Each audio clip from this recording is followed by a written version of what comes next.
Clasificación A. Apto para todo público. Contenido tipo I. Informativos.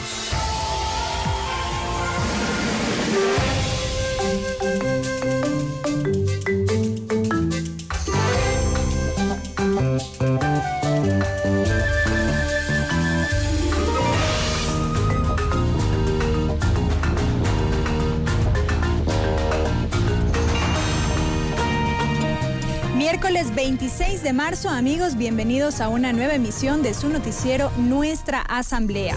Ustedes nos ven a través de la señal de la televisión legislativa del Ecuador por los canales 42 en Quito, 22 en Guayaquil, 27 en la ciudad de Cuenca. También por internet a través de envivo.asambleanacional.gov.es. Aquí iniciamos con el detalle de la información. La situación legal del asambleísta del movimiento Pachacuti, Cleber Jiménez, se mantiene en la incertidumbre. El presidente Rafael Correa ratificó la posición oficial de la Cancillería ecuatoriana de rechazar la aplicación de las medidas cautelares dispuestas por la Comisión Interamericana de Derechos Humanos, CID, que pidió la suspensión de los efectos jurídicos de la sentencia contra el legislador. El mandatario recordó que la CID no tiene la facultad de dictar esa clase de recursos. Por ningún lado la Comisión Interamericana de Derechos Humanos tiene atribución para dictar medidas cautelares. Pero si las tuviera, es el colmo que trate de revertir una sentencia ejecutorial de un país soberano. Pues se acabó la soberanía. Dice que no están de acuerdo con la ley. Y como no están de acuerdo con la ley de un país soberano, tenemos que hacerles caso. Vamos. Esto nos demuestra la urgencia de renovar el sistema interamericano de derechos humanos. Dicho sea de paso, la decisión, que todavía no es comunicada oficialmente, me parece, ¿no? Hasta ahorita, fue dividida, porque ni en el seno de la comisión había de acuerdo ante tremendo abuso. Por lo menos hubo 3 votos en contra y 4 a favor, 4-3, ante tremendo abuso. Esto es un descaro. Y ahora nos hablan de que hay que perdonar. Si mi intención no es meter preso a nadie, es que se sepa la verdad. Pero esa gente ni siquiera pues reconoce su error. Y perdonar a alguien cuando ni siquiera reconoce su error tiene un nombre, se llama impunidad. Y eso es lo peor que le puede pasar a una sociedad.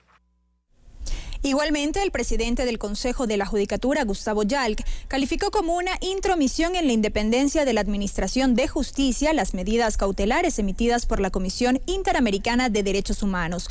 Yalc advirtió que la CIDH no es un órgano jurisdiccional. Atenta contra la independencia de un poder judicial o contra la independencia de los jueces cuando pretende detener la ejecución de una decisión emanada de un órgano jurisdiccional, insisto. Ese es el principio gráfico de la independencia de la justicia. Solo otro juez, solo otro órgano jurisdiccional podría, si tiene la competencia, modificar o detener la ejecución o el contenido de una decisión jurisdiccional de un juez, de una jueza. Y en la misma línea, el presidente de la Corte Nacional de Justicia, Carlos Ramírez, aclaró que los pronunciamientos de la Comisión Interamericana de Derechos Humanos no son vinculantes y que por ende la sentencia contra el asambleísta Cleber Jiménez, su asesor Fernando Villavicencio y el médico Carlos Figueroa está en firme, al igual que las órdenes de detención correspondientes. Se considera una intromisión y sus decisiones no pueden obligar a las altas cortes de los países miembros, ¿no? Como es la Corte Nacional de Justicia. Se considera una intromisión, indudablemente, ¿no? Porque no están facultados para ello, ¿no? Amables televidentes, la víspera algunas organizaciones políticas ya oficializaron sus respectivas posturas en torno a la posibilidad de modificar la Constitución, particularmente en el artículo 114 que establece el principio de la reelección. La actual Constitución aprobada en Montecristi señala que las autoridades de elección popular en funciones podrán acceder por una sola vez a la reelección para el mismo cargo. Y en estas semanas se ha hablado mucho sobre la posibilidad de una reforma o de una enmienda. El tema todavía es materia de discusión. Se ha dicho que deberá ser materia de un pronunciamiento de la Corte Constitucional sobre cuál será la vía para aquello. Pero evidentemente organizaciones políticas como Creo, la víspera, ya oficializaron su rechazo a la posibilidad de enmendar o de reformar la Constitución. ¿Cuál es la posición del Partido Social Cristiano y del Movimiento Madera de Guerrero? Nos acompaña Cristina Reyes Hidalgo, ella es asambleísta por esa organización política, por ambas organizaciones políticas, en representación de la provincia del Guayas. Asambleísta, qué gusto, ¿cómo le va? Fabricio, ¿cómo está? Un saludo para los televidentes, gracias por la invitación. ¿Ustedes mantienen una posición de rechazo a una enmienda o reforma según el caso, o podrían flexibilizarla dependiendo de algunas consideraciones? Sí, bueno, hablemos con transparencia al país. Esto no es un tema personal, no es que estamos en contra de la posición del presidente de la República. Nosotros actuamos en derecho y en base a lo que dice la Constitución y la ley. Fui constituyente en el año 2008 y la reelección indefinida es un tema que ya se debatió, o sea, ni siquiera se consideró. Es más, quedó muy bien establecido que un dignatario que ha sido elegido por voluntad popular solamente puede acceder a un periodo de reelección y ya está. ¿De esto se debatió mucho en Montecristi o no? Bueno, existieron evidentemente distintas corrientes. Debo reconocer que la influencia de la Asamblea Constituyente de Venezuela o de Bolivia llegaban ciertos conceptos, pero en definitiva el pueblo ya se pronunció, porque recordemos que esta Constitución, hayamos estado de acuerdo o no en ciertas cuestiones, fue aprobada mayoritariamente por el pueblo ecuatoriano. Así que el reproche o la crítica hacia una reforma constitucional, porque hablemos jurídicamente con propiedad, la enmienda constitucional no cabe en este sentido. El reproche es que se quiere hacer una reforma como un traje a la medida, como un plato que se pide a la carta, porque resulta que el revés electoral o los resultados electorales no le fueron favorables al movimiento Alianza País. ¿Usted vincula directamente en un tema con el resultado electoral? Es que no es que lo vincule, el presidente inmediatamente lo vinculó luego del 23 de febrero.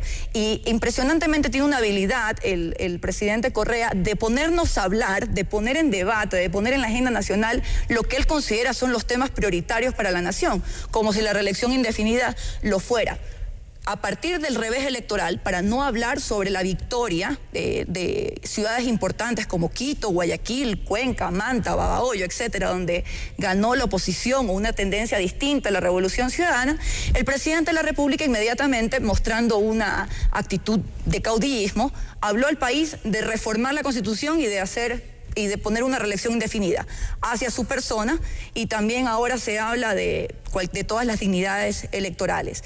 No estamos de acuerdo con esta postura, conceptualmente porque no estoy de acuerdo con una reelección indefinida, y en segundo, y lo más importante, es porque no se puede hacer reformas constitucionales a la medida, reformas personalísimas. Eso no es lo responsable. No le echen la culpa a nadie más, no busquen responsables o hagan símiles que no tienen las consideraciones en este tema. Y sobre todo, no lo hagan a espaldas del pueblo ecuatoriano, aprovechando la mayoría coyuntural que tiene en este momento Alianza País. Lo que cabe jurídicamente, como lo establece la Constitución, es en el artículo 442, es una reforma constitucional. ¿Por qué es una reforma? ¿Por qué no una enmienda? Porque la enmienda únicamente cabe cuando no se afecta la estructura del Estado, esto ya lo hemos conversado anteriormente, y cuando la enmienda cabe cuando cuando no se afecta la estructura del Estado ni los derechos o garantías fundamentales. Ni los elementos constitutivos los elementos constitutivos del Estado, exactamente. ¿Cómo no va a afectar el ampliar un periodo presidencial, o en este caso, como se plantea, hacer una reelección indefinida para el presidente de la República? ¿Cómo esto no va a cambiar una de las estructuras del Estado? Es decir, una de las funciones más importantes, como lo es la función ejecutiva, que tiene la responsabilidad de administrar todos los recursos de un país, que tiene la responsabilidad de llevar adelante políticas públicas para el cambio de una nación. ¿Cómo no va a hacer eso reformar los elementos constitutivos de un Estado? Por supuesto que sí. Así que, si lo quieren hacer mediante la mayoría coyuntural que tienen en este momento, los 100 votos más los aliados que tienen en la Asamblea Nacional, háganlo, como dice la Constitución, el procedimiento correspondiente, y esto tiene que ir a una consulta popular para una vez que se apruebe en la Asamblea. Exactamente, los textos que se aprueben, para que sea el pueblo ecuatoriano el que diga si está de acuerdo o no está de acuerdo. Algo parecido a lo que ocurrió con la aprobación de la Constitución, fue aprobada por la Asamblea Constituyente, pero refrendada por la ciudadanía en un referéndum ratificatorio de esa Constitución. Exactamente, eso sería lo jurídicamente procedente y lo responsable, no hacerlo a espaldas del pueblo. Y ya que se pensaría en una reforma constitucional personalísima, insisto, como un traje de la medida que le queda al presidente y que le beneficie al presidente de la República para poder aspirar a un nuevo periodo presidencial, pensemos en reformas que necesita esta Constitución, que se dijo que iba a durar muchísimo tiempo, y que inclusive cuando estábamos en el debate de la Constituyente y solicitábamos más tiempo para ciertos temas, para poder debatir con tranquilidad, se dijo que no, que se iban a cumplir con esos tiempos constituyentes, que eran 6 meses y 8 meses, y la Constitución se fue así.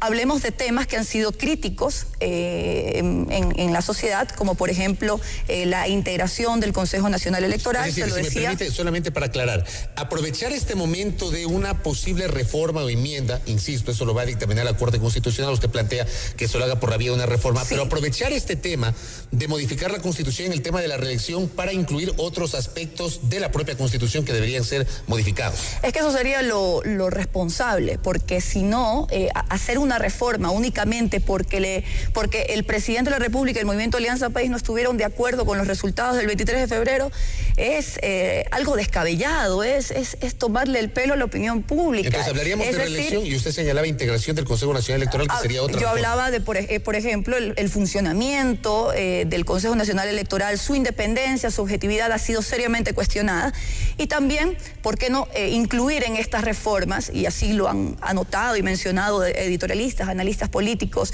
el Consejo de Participación Ciudadana, que debería ser un organismo cívico, un organismo que actúe con transparencia, con objetividad, porque lleva adelante los procesos de selección de las autoridades de control, de los organismos de control, ha sido también seriamente cuestionada en su integración, puesto que no se evidencia independencia y al contrario, mucha afinidad y mucha cercanía con el poder de turno. Me parece también que son dos figuras que podrían ser revisadas, ya que la mayoría coyuntural de Alianza País cree que es de prioridad nacional hacer una reforma constitucional, o en este caso, como ellos están pensando, una enmienda constitucional, porque no les agradaron los resultados del 23 de febrero, o este revés electoral, como el presidente de la República ha puesto de moda este término, y todos nos hemos puesto a hablar de aquello. En este tema queda claro, precisamente, en este tramo queda clara la posición de Cristina Reyes en torno al tema de una eventual modificación constitucional.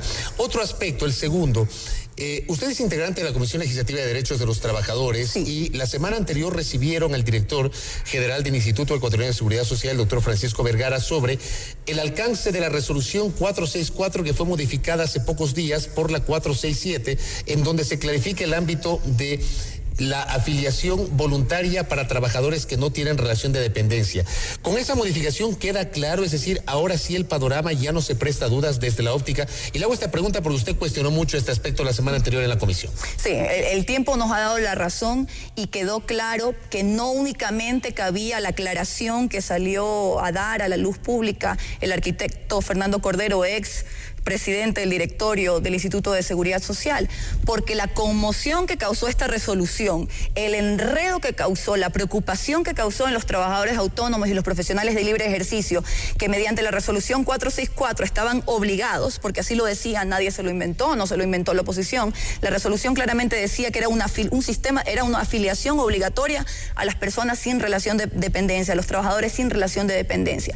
Y las claras contradicciones que el contenido de esta resolución y los directivos del IES, que son los llamados a ser la voz oficial de una institución, pues a través de sus opiniones y sus declaraciones públicas causaron tremenda conmoción en el país, originó todo este caos que desde la comisión solicitamos la derogatoria de esta resolución. Siempre insistimos en que no era suficiente una aclaración, y más allá de la aclaración y la derogatoria, se necesitaba pedirle disculpas al país, porque yo considero que a los funcionarios públicos que debemos tener credibilidad y debemos siempre vertir nuestras opiniones con responsabilidad y en base a argumentaciones, en base a estar bien informados sobre nuestras actuaciones, no podemos salir con ligereza a confundir a la opinión pública. Afortunadamente esta resolución ha sido derogada, ha sido creada una nueva, ha sido expedida una nueva que habla, que sí, fija los alcances y habla de la voluntariedad de la afiliación de las personas sin relación de dependencia, los trabajadores sin relación de dependencia. Sin embargo, aún cuestiono y considero que si el IES lo que intenta es aumentar el universo de afiliados, debería volver atractivas sus prestaciones, y también el porcentaje que establece para los trabajadores sin relación de dependencia, el 20.60%, creería yo y creen muchos que es un porcentaje muy alto de las aportaciones que tiene que hacer un trabajador, considerando que un trabajador con relación de dependencia tiene un aporte solidario, un aporte que hace el trabajador producto de su trabajo y otro que hace su empleador o su patrono. Este no es el caso, y considero que tal como está expedida la resolución, si bien aclara el ámbito de la voluntariedad, no estimula, no motiva a que los trabajadores sin relación de dependencia accedan al servicio de seguridad social. Desde la comisión hemos insistido también en que hay muchas cosas por mejorar. Hemos insistido en las cosas buenas, en el tema del BIES, en las viviendas que se han otorgado gracias a los créditos hipotecarios, pero aún el sistema de seguridad social está en deuda con los ecuatorianos en el tema de la salud. Ojo, todavía hay muchas personas que no tienen cita, que no tienen acceso a un especialista, que no hay medicinas, y si estamos hablando de que hay una cobertura de más de 6 millones de ecuatorianos y 2.800.000 afiliados, pues es hora de que pongamos a funcionar el IES correctamente. Abogada, gracias por su tiempo. Muchas gracias a usted. A Cristina Reyes, asambleísta del Partido Social Cristiano y de Madera de Guerrero, integrante de la Comisión Legislativa Especializada Permanente de Derechos de los Trabajadores, hablando sobre la reelección y también sobre la resolución de la afiliación de los trabajadores, de los ecuatorianos sin relación de dependencia al Seguro Social. Una pausa.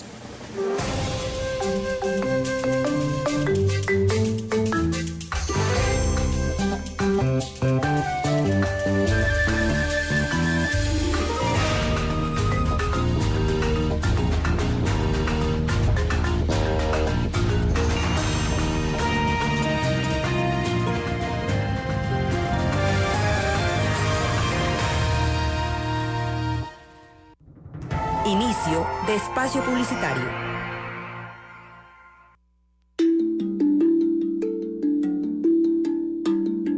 Convocatoria.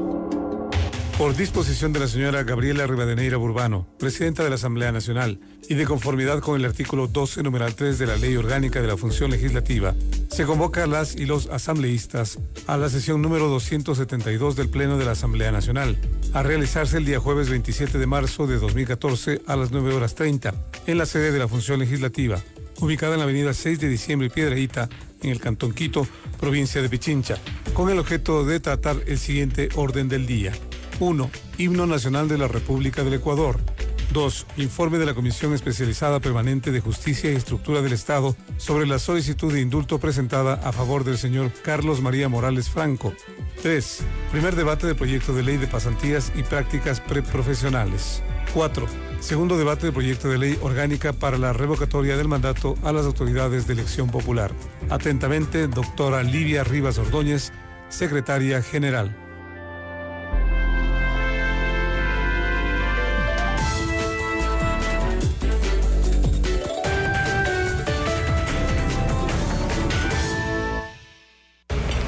Mami, ¿por qué se va él? Lo que pasa es que este es un restaurante libre de humo, mi amor. No se puede fumar aquí adentro. Ah, ¿y por eso tenía la oreja roja porque fuma? No, mi amor. Su oreja y la de todos está roja porque en la Asamblea Nacional están hablando bien de nosotros. Sí, en la Asamblea Nacional seguimos hablando bien de ti, de tu derecho a vivir en un ambiente sano y libre de humo. Por eso se aprobó la Ley de Control del Consumo del Tabaco, que protege a los no fumadores y apoya a la prevención del tabaquismo, especialmente entre los más jóvenes. Es así que no se puede fumar en espacios cerrados públicos o privados, que sean de trabajo, de atención y acceso al público, y tampoco en espacios dedicados a la salud y educación. ¿Y a ella por qué se le puso la cabeza roja? Asamblea Nacional. Asambleísta provincial, periodo 2013-2017, Arcadio Bustos Chiliquinga, Sucumbíos, Partido Sociedad Patriótica, 21 de enero. Cada paso va conmigo, está tan cerca de mí, porque me reconoce y conmigo quiere ir. Con mi gente, una asamblea diferente. Cerca de mí, buscando mi buen vivir. La plena, te digo, está contigo y conmigo. Contigo de ley. Conmigo también. Conmigo. Con nosotros. Chiquimos no hay banda de ley. Contigo de ley. Conmigo también. La Asamblea Nacional está contigo. Contigo de ley.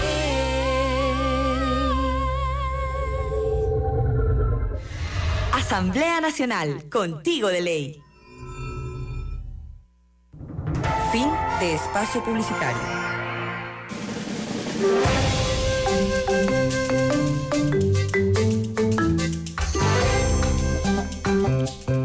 Gracias por continuar con nosotros, amigos. Les contamos que tras 4 años de espera, finalmente este miércoles, la Asamblea Nacional retomó el trámite del proyecto de ley de recursos hídricos a través de la reactivación de la consulta prelegislativa. El proceso comenzó en las provincias de Cotopaxi y Carchi, donde participaron las organizaciones indígenas y afroecuatorianas de segundo grado. En Cotopaxi y Carchi se reinició la consulta prelegislativa en la última fase, que comprende las audiencias públicas provinciales, con las organizaciones de segundo grado que se reunieron para analizar los 5 temas sustantivos del proyecto. 1. Tradiciones ancestrales, lugares rituales y sagrados. 2. Gestión y manejo ancestral. 3. Uso, usufructo y administración del agua. 4. Derecho propio o consuetudinario. Y 5. Participación y representación en los organismos oficiales. En la Tacunga se inició con la intervención del asambleísta Miguel Carvajal, presidente de la Comisión de Soberanía Alimentaria, quien explicó el procedimiento. Nos hemos dado cuenta que hay organizaciones que no sé por qué razones no fueron inscritas o no se inscribieron o qué pasó, pero hemos decidido avanzar con el segundo momento. ¿Cuál es el segundo momento? Estas audiencias provinciales, en donde les expongamos los resultados de la consulta prelegislativa, donde les escuchemos a las organizaciones de segundo grado, a sus compañeros dirigentes, sobre esos temas y firmemos un acta. Luego los representantes de las organizaciones inscritas expresaron su posición respecto a los temas de interés, como por ejemplo el carácter vinculante. No queremos que sea simplemente un aporte, sino que esto sea vinculante y que esté en la ley, ¿no? Y podamos con eso nosotros trabajar mejor. También recordaron la concentración del agua en propiedad de determinadas personas. El sector privado que tiene el 1% de los usuarios concentra el 63% de la tierra y concentra el 64% del agua. Eso no es invento del movimiento indígena, ni es invento de las comunidades, ni pueblos y nacionalidades. Las organizaciones de primer grado con anterioridad en Cotopaxi plantearon 70 observaciones. Dentro de ellas constan los temas sustantivos y una vez más insistieron en la visión desde las comunidades. La definición de lugares sagrados no es ese espacito solo de 2 metros cuadrados, de 4 metros al cuadrado en la visión de los pueblos indígenas. Es un territorio total, integral, natural. Así expresamos y así fue el texto que trabajamos, para que los asambleístas puedan revisar técnicamente y jurídicamente. A este ritmo continúan las audiencias públicas provinciales hasta el 15 de abril en varias provincias. Luego de los encuentros en Cotopaxi y Carchi, este jueves las audiencias se instalarán en Imbabura y Tungurahua a las 10 horas. Y el presidente de la Confederación de Nacionalidades Indígenas del Ecuador, CONAIE, Humberto Cholango, confirmó que los gremios vinculados a esta organización sí participarán en las audiencias públicas de la consulta prelegislativa por la Ley de Aguas. Cholango destacó la pertinencia de este proceso en función que se escuchen las demandas del sector indígena. Nosotros queremos que haya una legislación, haya una ley de aguas. Y por lo tanto nosotros hemos tomado una decisión de participar en estas audiencias públicas provinciales que ha convocado la Asamblea Nacional y por lo tanto hemos informado a nuestras organizaciones provinciales, dirigentes de las juntas de aguas comunitarias, organizaciones de base y nosotros participaremos con nuestra posición para poder plantear, para que no nos digan que es un problema de 4 dirigentes que quieren que haya una ley de aguas, sino que las mismas juntas de aguas, las mismas comunidades, las mismas organizaciones sean las que planteen y la Asamblea Nacional a través de la Comisión de Soberanía Alimentaria escuche y recoja las posiciones y los planteamientos que los compañeros hagan en cada una de las provincias. Cambiamos de tema. El viceministro de Educación, Freddy Peñafiel, acudió a la Comisión Legislativa de Educación para aclarar el ámbito de aplicación del último acuerdo ministerial que regula la malla curricular en los establecimientos de educación básica. El funcionario ratificó que no se elimina la enseñanza del inglés. La comisión que preside la asambleísta Jimena Ponce recibió al ministro de Educación Freddy Peñafiel, quien aclaró el contenido del acuerdo del pasado 11 de marzo respecto a la malla curricular del régimen Costa y dentro de este aspecto la enseñanza del inglés. es obligatorio para todas las instituciones educativas, públicas y privadas, empezar a ofertar el inglés desde segundo año de educación general básica, desde segundo grado hasta tercer año de bachillerato, desde el año 2016-2017 el régimen cierra. Es decir, eso determina un proceso de implementación progresiva. Vamos a empezar con el segundo y tercero, cuarto, quinto, hasta llegar a ofertar en todos los años. El funcionario manifestó que en torno al acuerdo ministerial existió una confusión mediática. Es la misma malla que estaba publicada desde el año 96, es la misma del año 2011, no hubo ningún cambio y ninguna modificación en ese sentido. Esta exposición permitió aclarar el objetivo del acuerdo. Básicamente se ratifica, es decir, la enseñanza del idioma inglés obligatoria desde octavo de básica, eso es lo que se nos ha explicado, y en la medida en que se sigan adquiriendo los recursos humanos, la capital, el talento humano para poder llevar adelante en los siguientes niveles de básicas desde segundo. Otro integrante de la comisión, Armando Aguilar, resaltó la preparación de los maestros, que dará como resultado un aprendizaje significativo. En este sentido, pidió que se prepare también a los profesores de inglés de todas las provincias. Que menos atención reciben a las provincias que tienen mucha población rural, a las provincias amazónicas, a las provincias de la Sierra Norte, de la Sierra Sur, de la propia costa, porque a veces se concentra en las principales ciudades. Criterio con el que coincidió el legislador Wilson Chicaiza. Y felicito pues que estén varios 800 docentes estudiando una maestría en Estados Unidos, ¿no es cierto? Pero también a los que están acá, a los 4,000 y pico de docentes, pues que se les brinde las facilidades, los programas para capacitarse continuamente. Aparte del fortalecimiento de la enseñanza del inglés, el Ministerio de Educación también prepara avances en el idioma quichua, aunque asegura que en este caso el país carece de maestros. El quichua puede integrarse en las mallas curriculares también, estamos trabajando para que se universalice, no es posible. Sería otra mentira decir que lo vamos a universalizar en los próximos 4 años, no vamos a alcanzar. De esta manera se tomará en cuenta el mandato constitucional y en las próximas semanas también se solicitará información respecto a los idiomas ancestrales. La Comisión de Desarrollo Económico inició el ciclo de comparecencias relacionadas con el trámite del proyecto de ley del Servicio Público de Energía Eléctrica, remitido por el Ejecutivo por la vía ordinaria. La comisión escuchó las observaciones del consultor eléctrico Javier Abad. En el marco del proceso de socialización del proyecto de ley orgánica del Servicio Público de Energía Eléctrica, la Comisión de Desarrollo Económico escuchó los aportes de Javier Abad, consultor y experto en temas de energía. Me parece que es una ley que le aporta al país desde el punto de vista institucional y orgánico un modelo bastante claro de gestión del sector, los servicios del sector eléctrico.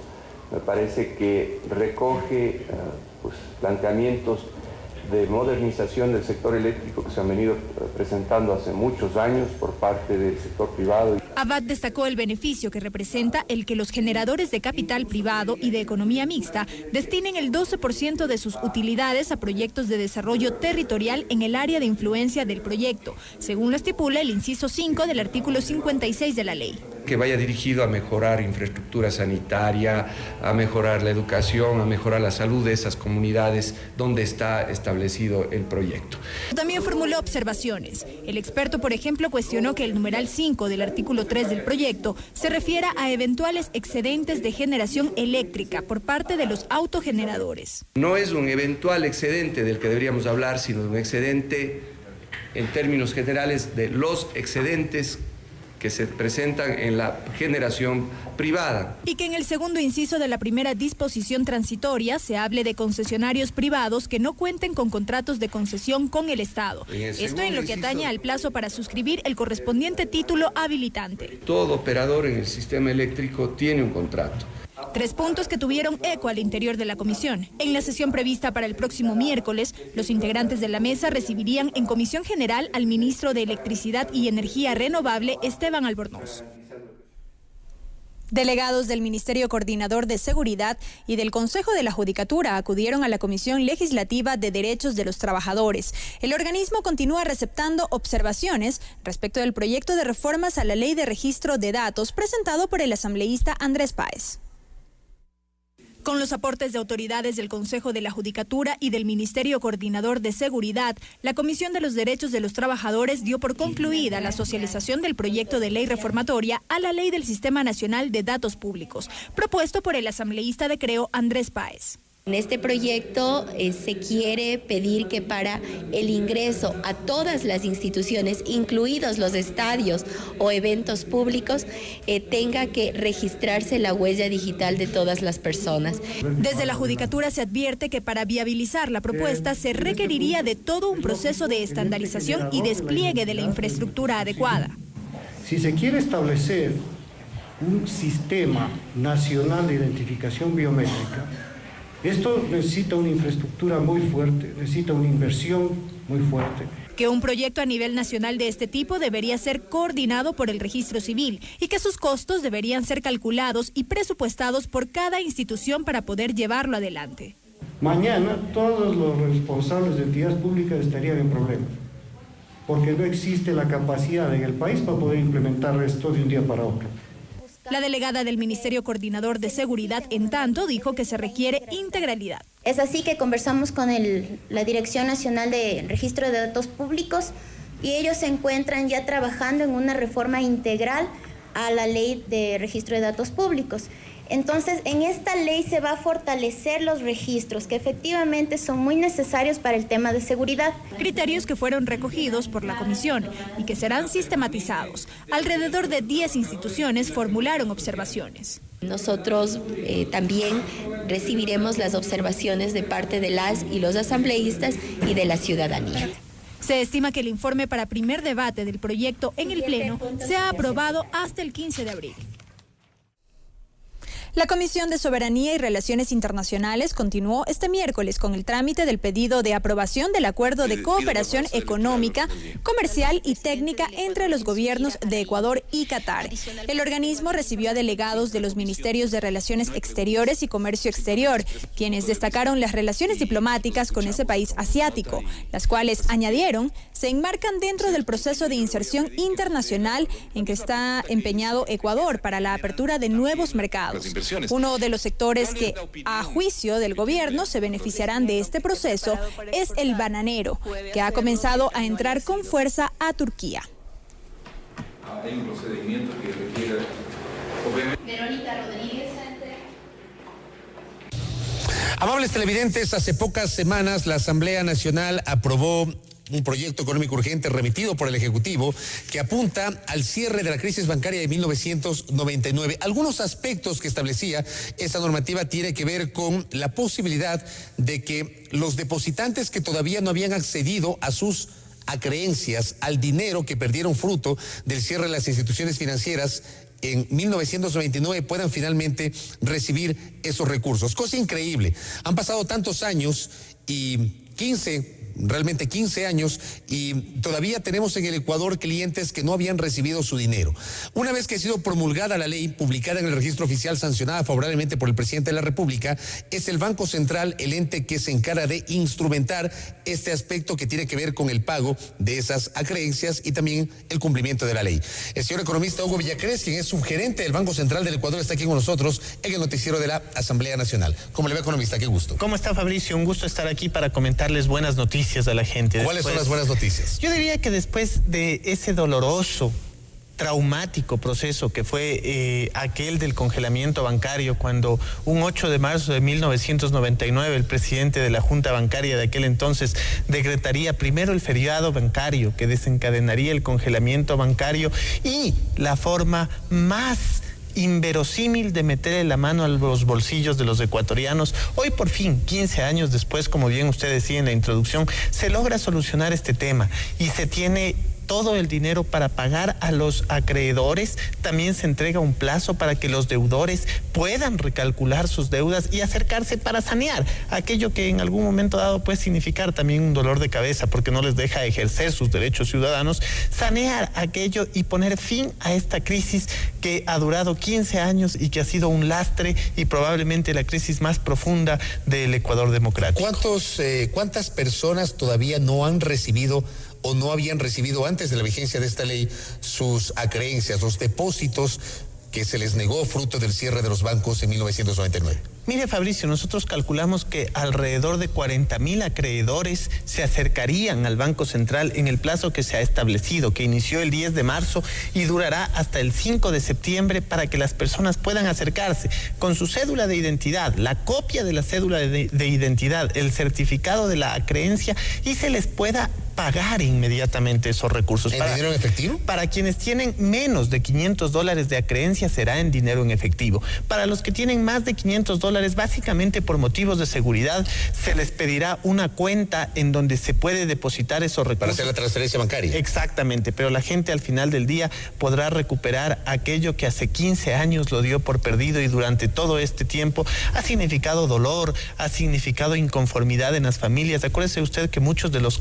acreedores inclusive fallecieron en el transcurso de estos 15 años, producto de enfermedades incurables, producto de que eran adultos mayores. Entonces hay que tener en cuenta lo lamentable que fue la crisis y el proceso de solución que ahora se está dando, porque inclusive aquellas personas que están en el extranjero, que tuvieron que emigrar, producto de esta crisis profunda, que tuvieron que dejar esos vacíos en sus hogares, ahora a través de documentos notariados y que aparte de ser notariados se encuentren debidamente apostillados, podrán reclamar sus parientes acá en el Ecuador aquellas deudas que parecían incobrables. Porque hay que recordar que muchos de esos ecuatorianos tuvieron que emigrar por la crisis financiera al exterior. Por supuesto, Fabricio, recordar no significa revivir viejas heridas, sino cumplir con un estricto mandamiento de justicia con lo que ocurrió en el 99. Producto de esa crisis del 99, mucha gente falleció. Producto de esa crisis del 99, mucha gente murió, mucha gente quedó con enfermedades incurables, mucha gente tuvo que emigrar al extranjero. Y entonces ha sido un lastre profundo en la historia que al fin se lo pone un límite gracias a esta ley que ya fue sancionada por el Poder Ejecutivo. ¿Ya han acudido depositantes a solicitar la devolución de sus acreencias? En efecto, hasta el momento nosotros registramos 174 acreencias pagadas por un saldo de $3 millones. Fíjese usted, y este dato es bien importante porque podría no significar mucho para las personas que nos ven, pero entre el 2010 y el 2013, en todo el 2010 y el 2013 se había pagado alrededor de $5 millones, es decir, alrededor de 1.250.000 por año. En las 2 semanas que lleva la ley, solo en las 2 semanas se ha pagado $3 millones. ¿Y eso por qué ocurre ahora? ¿Por qué no ocurrió antes? ¿Se necesitaba la ley o era una cuestión de voluntad? Mire, yo digo que son las dos cosas. Lo primero, que exista voluntad política. Segundo, que exista un manejo técnico del tema. Y finalmente, que exista toda la apertura para cerrar de una vez por todas esta crisis económica, no solo con los acreedores, sino también con los deudores. Y ese es un punto importante. A los deudores se les da la oportunidad de que recalculen sus deudas a una tasa de interés que simplemente contempla técnicamente la tasa de inflación que ha ocurrido durante los 15 años y esa inflación les sirve para calcular la tasa mínima de mercado, que es del 5%, y con ese 5% se recalculará las deudas que tenían las personas en 1999, se les entregará un año de gracia, hay un plazo que es un año de gracia, y 5 años para que puedan cancelar las deudas. Es la oportunidad de limpiar aquellas deudas del 99, de dejar atrás el pasado y pensar en un futuro con dignidad, con orgullo, gozando de todos los derechos de ciudadanía y por sobre todas las cosas que les permita dejar la herencia más grande que pueden dejar a todos sus hijos, que es su buen nombre. Usted nos hablaba que de los acreedores, 174 ya han acudido desde el 10 de marzo, $3 millones se ha pagado. En el caso de los deudores, ¿cuántos han acudido? No sé si ya tienen ese dato, a solicitar un recálculo de su obligación y obviamente suscribir los documentos que les permita comenzar a honrar esas deudas en función de este recálculo. Algunas cosas importantes ahí, Fabricio. El recálculo se puede hacer hasta el 21 de abril. Hasta el 21 de abril tiene posibilidad los deudores de acercarse al Banco Central o contactarse a través de los diferentes medios, a través del teléfono que podemos dar en un minuto, el teléfono del Banco Central y la página web www.bce.es. Hasta el momento se han acercado 700 de un total de 2.800 deudores. Ya 700 deudores se acercaron y firmemente... La cuarta parte de los deudores. Por supuesto, y firmemente han planteado su decisión de tratar de solucionar ellos un quieren problema. pagar, quieren resarcir, honrar esa deuda. Exactamente, lo cual también es buenas noticias para el país, porque acuérdese usted que es necesario para el Banco Central poder hacer líquidas las deudas que teníamos para de esa manera poder cumplir con los acreedores. Es básicamente realizar las deudas. Necesitamos realizar las deudas que tenía la gente en 1999 con la banca que cerró, para con esa realización poder pagar a nuestros acreedores. Ahí tenemos dos elementos que consagra la ley que están siendo cumplidos por el Banco Central. Un tercer elemento, el tema del manejo de los bienes. La administración de los bienes en su momento estuvo en manos del Ministerio de Finanzas, luego pasó a manos de la Agencia de Garantía de Depósitos, desapareció la AGD, pasó a manos del Banco Central, pero la ley, si mal no recuerdo, establece algunos aspectos, el tema de inmobiliar, por ejemplo, Ministerio de Cultura, Ministerio de Agricultura y Ganadería. ¿Cómo está ese proceso para que el Banco Central comience a desprenderse de esos bienes que fueron de alguna manera recibidos o en dación de pago o incautados a los banqueros del año 99?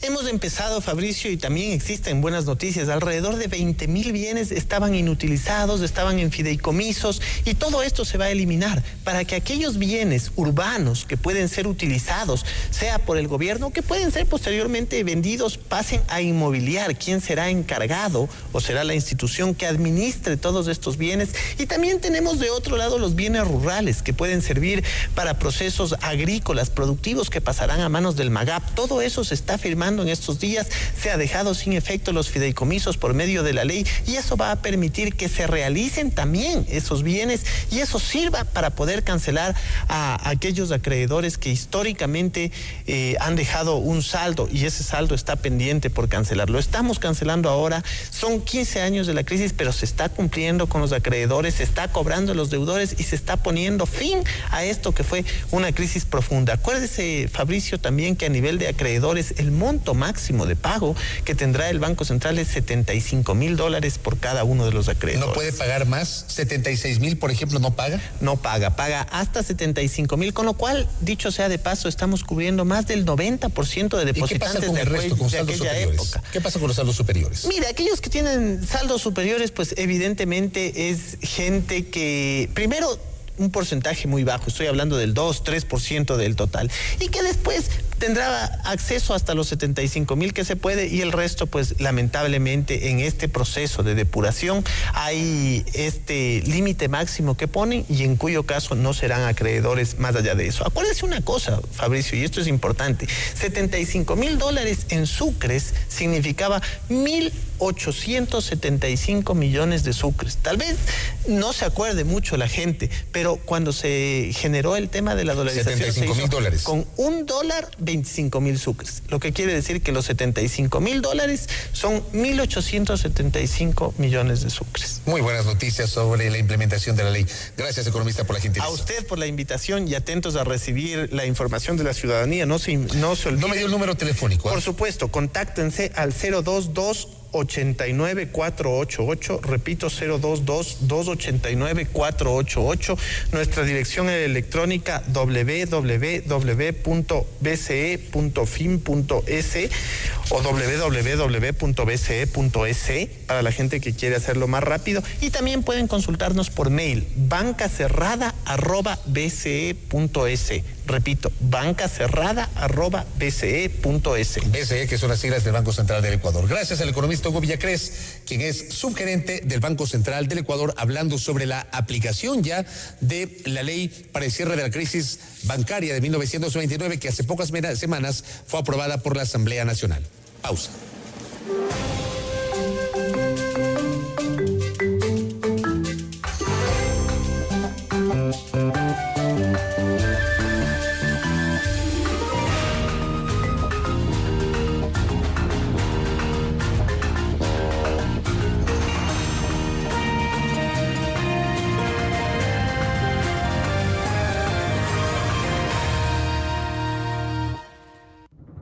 Inicio de espacio publicitario.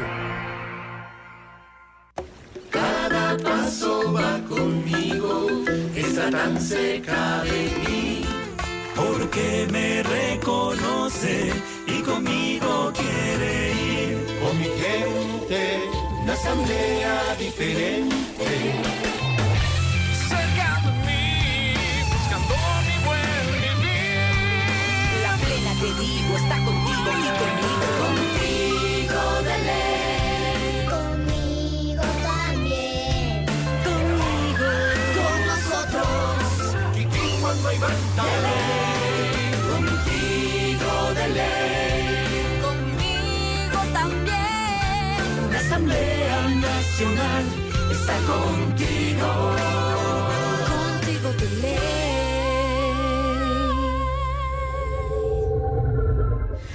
Asamblea Nacional, contigo de ley.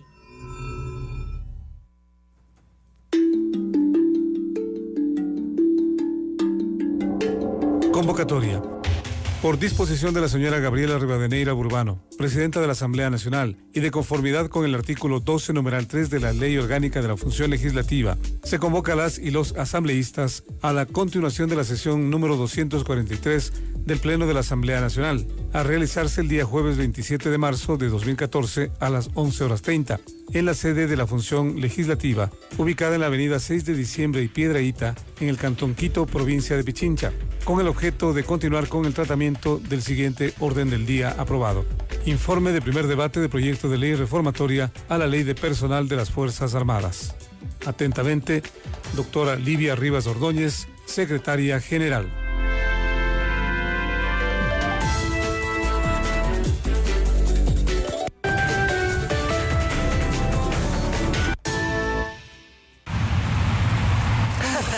Don Marcial, dele suave que se le está poniendo la oreja roja. Sí, no es por el trabajo, Luchito. Es porque en la Asamblea Nacional están hablando bien de nosotros.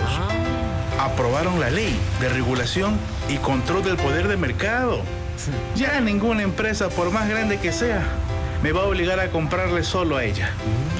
Ni me va a subir precios. Ahora todos podemos vender y producir libremente. Se acabaron los monopolios. ¿Ah? Ponte pilas y dame una mano. Empuja, empuja.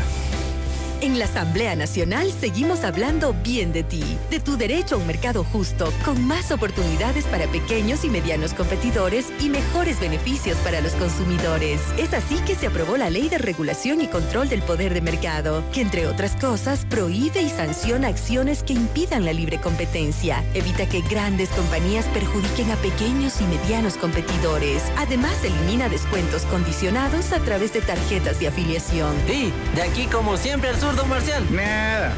Hoy me voy para otra ruta. ¡Nos vemos! Asamblea Nacional. Seguimos hablando bien de ti. Fin de espacio publicitario.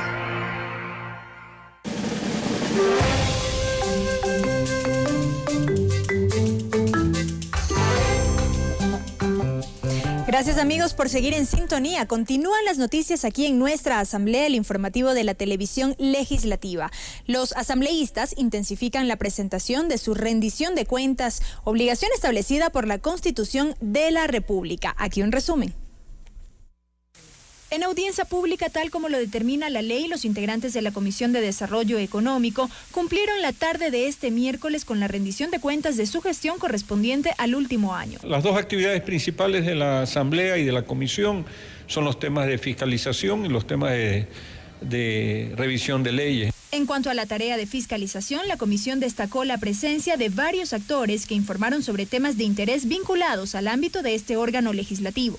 Por ejemplo, cambio de la matriz productiva por parte de la Vicepresidencia de la República, temas de comercio exterior y tratados con la Unión Europea por parte del Ministro de Comercio Exterior, temas energéticos por parte de aquellos que están en los sectores estratégicos, temas económicos como el que abordamos de deudores de buena fe.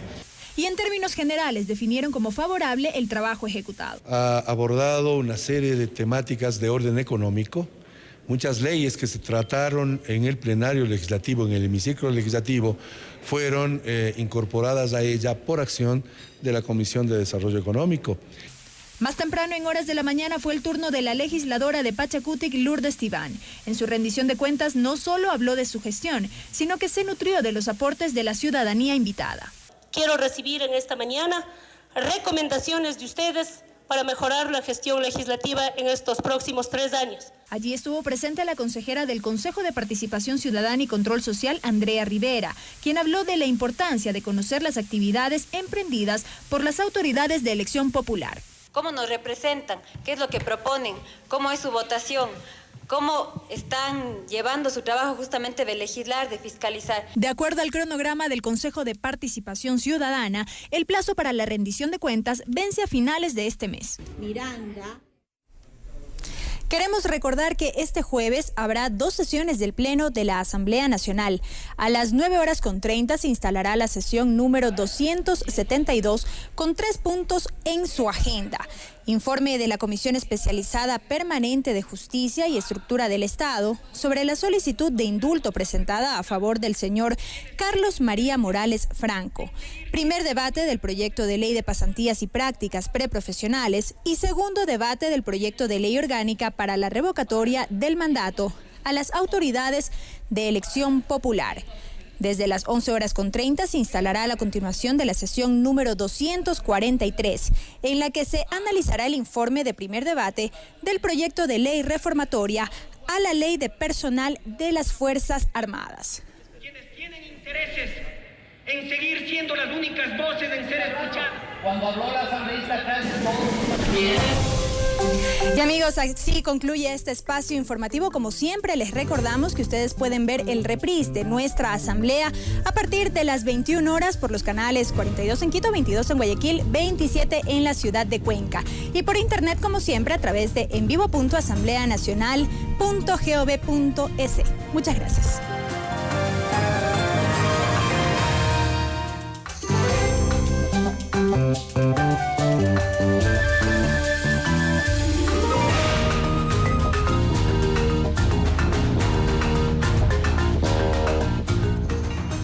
Inicio de espacio publicitario.